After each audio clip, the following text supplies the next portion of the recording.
In this video, I'm going to tell you about my favorite period in the history of electronic music so far.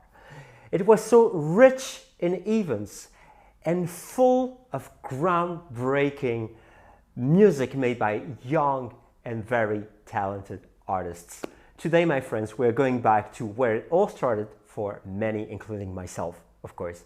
So let's set that time machine back to the future of music, the early 90s. Greetings everyone, I hope you're doing well. I'm looking forward to reading your comments about this very important topic and eventually your own memories of that golden era of electronic music. And while I invite you to subscribe to this channel for more content like this, hit the bell button if possible, and so you get all notifications. To start things off, we have to remember the context in which it all happened. The late 80s gave us the likes of Frankie Knuckles and also DJ Pierre, Acid House, but also it gave us the Belleville Free, Derek May, Kevin Saunderson, Juan Atkins, techno music, Detroit techno, and it was amazing, an amazing period full of American records that were exported to Western Europe, but progressively. It happened first in the UK with the Summer of Love. Acid House became so incredible in the late 80s. It was an amazing experience for most of the people living in the UK. And they have fond memories. And I'm sure if you're in the UK and if you have memories, I would love you to share them with all of us. From there, we went through an amazing period of music, you know. I went through the likes of New Beat in my country because it was super hot.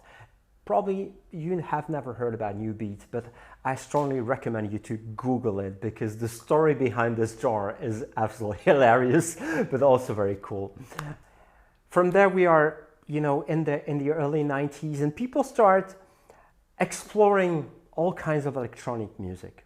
At the same time, the Berlin Wall comes down. It falls by popular pressure. I had never seen anything like this, and I was so happy to see Berlin East and West to be reunited again. And it was a culture shock, of course, and this is how electronic music became super popular in countries such as Germany, but also in my country after that. Because we had the, you know, the boomerang effect in all countries. And it was a magical period, of course. And the best was yet to come, but we didn't know about this. So you have all these East Germans, I'm thinking here about Paul van Dyk coming from East Germany, stepping in this new world, having his culture shock, discovering new music.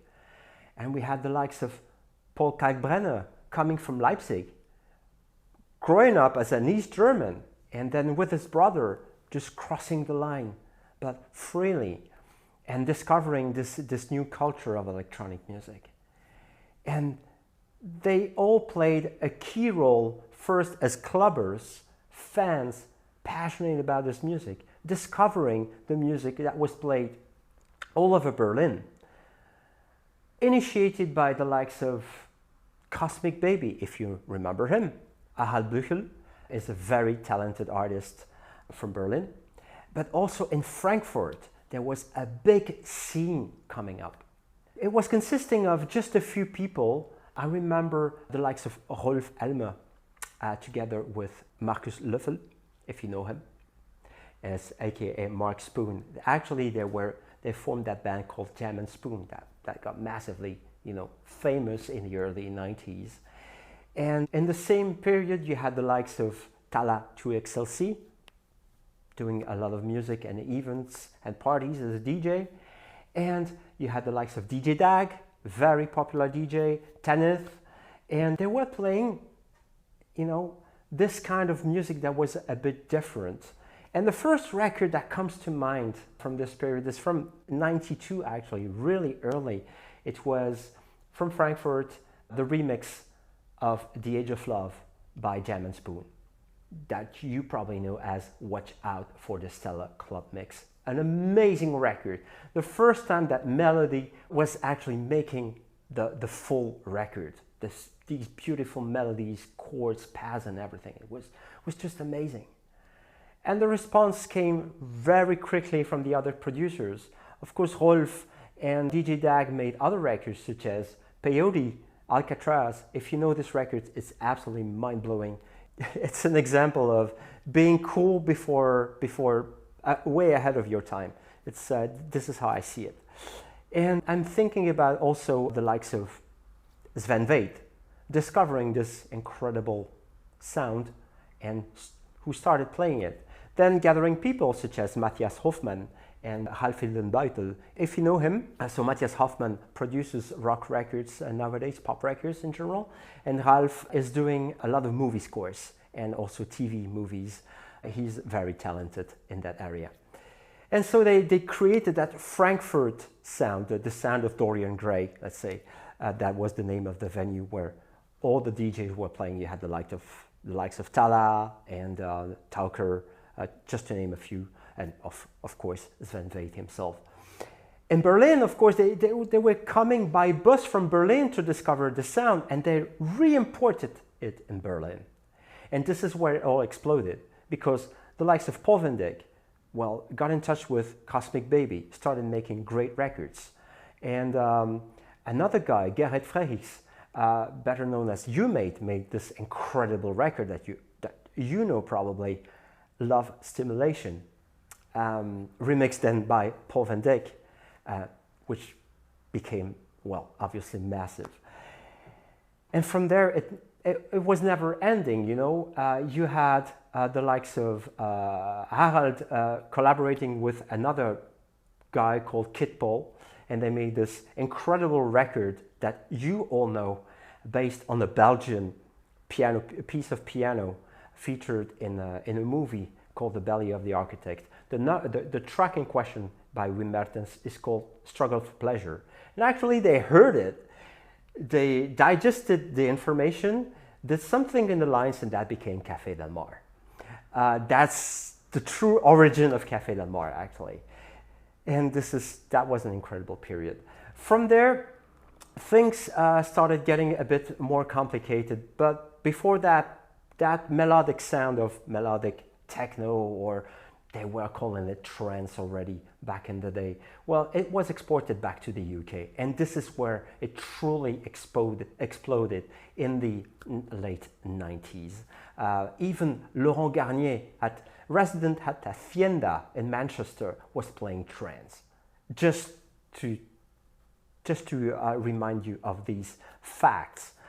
But from there, you know, the problem is that trance followed another path, which was more commercial, with the addition of vocals and other stuff, and it became very generic.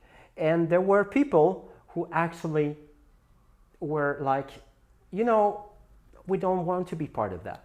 We don't want to make this sound. So they had to find their own paths. Some of these big artists that you know, well, they went back to techno music, very repetitive. That is the case with Sven Väth, who wouldn't play a lot of melodic music for a long while, actually. On the other hand, you had the likes of Sasha and Digweed, who heard the DJ sets from Hacienda, and they actually made this whole progressive house, very credible scene that I am very fond of, that I've always been very fond of, and thanks to them for that. And this is why today we got all these splits in terms of music.